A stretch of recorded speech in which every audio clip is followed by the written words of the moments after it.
by this, what would you say, fear-mongering apocalypse. Now hopefully I'm about to pay for my groceries with my...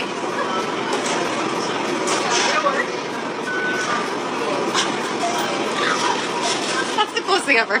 That's the coolest thing ever.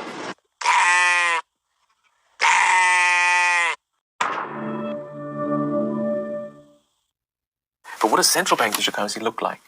You see? So they never talk about that because people won't actually like the looks of it. Yeah.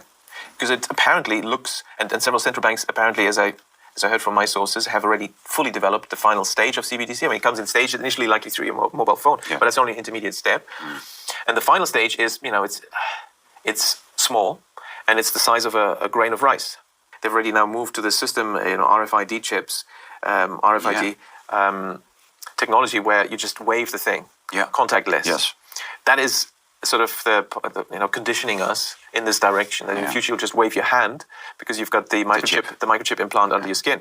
But you can lose your card. Somebody can steal your card, and then you're just waving. That's kind of risky. Well, wouldn't it be nice if you couldn't lose it and nobody could steal it? But it's clear that that's it is almost a step too far for a lot of people because it is a violation of human dignity to actually inject something like that under the skin. So that's where you need some more persuasion. Yeah. And it's interesting that this concept of universal basic income has been around for around a century, where everyone should get some kind of citizens, payment. But the billionaire elites have so far not liked that. But since 2015, they've all come out. I mean, all the big billionaires and World Economic Forum have come out. Oh, this is a good idea, universal basic income. Well, why suddenly now? Because now we have the technology for the microchip implant. And so in 2017, Bill Gates came out and said that universal basic income is a good idea, but it's too early to introduce it. Now, what was still missing? So we had the technology for the microchip implant, but what was missing was the digital ID hadn't been introduced. Now, this is where this whole agenda had become very useful.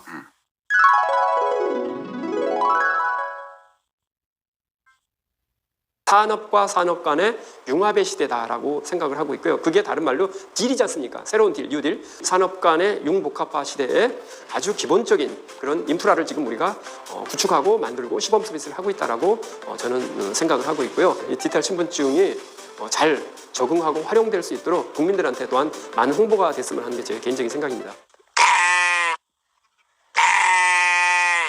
Maybe in a couple of decades, when people look back, the thing they will remember from the crisis is this is the moment when everything went digital, and this was the moment when everything became monitored, that we agreed to be surveyed all the time, not just in authoritarian regimes, but even in democracies.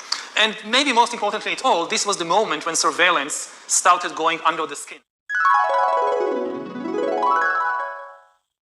Those transaction data in terms of how many coffee I drink every day, where I buy coffee, do I use Uber every day, and what kind of working hours I have. Those non-traditional data can be very useful for financial service providers to give me a credit score.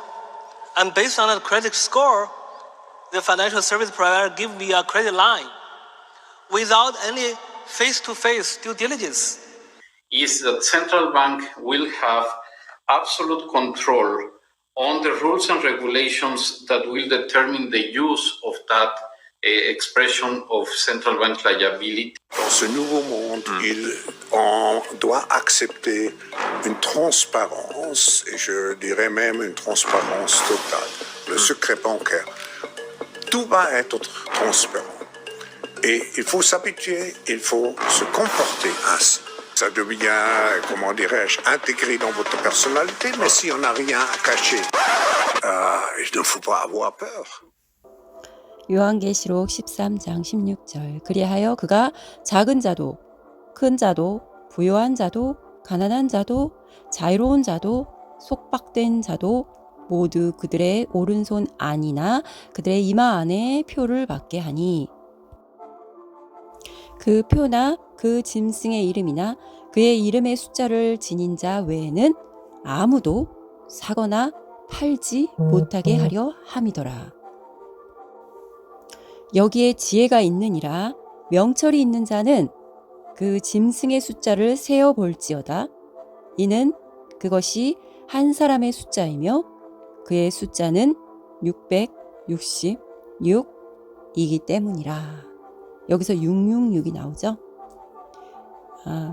이게 세상의 글로벌 리스트들, 세상을 지배하고 있고 세상을 조종하고 있는 글로벌 리스트들이 어젠다입니다. 많은 인간들에게 이 666 짐승의 표를 이마 안이나 오른손 안에 넣는 것을 계획하고 있습니다. 이거는 음모론이 절대 아닙니다. 스스로 한번 알아보시길 바랍니다.